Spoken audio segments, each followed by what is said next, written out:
The big cleanup around the Charlotte Transit Center continues, breaking up ice and making sure drivers of CAT's buses can travel safely. The last thing we wanted to do was send buses and trains out on the road and for them to get stuck with passengers on them and then them to be stranded out on the streets somewhere. Service on buses and the Blue Line resumed Monday afternoon. City's starting to open back up. It was a little boring, sitting around not getting no money, man.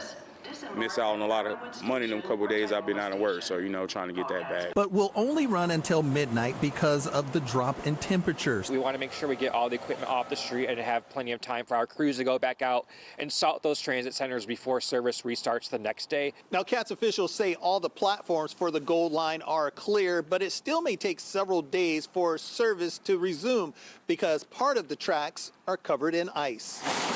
The Gold Line cannot safely operate in those kinds of conditions. We do work closely with CDOT to ensure that this area can be cleared. CATS and CDOT will meet each day until full service is restored.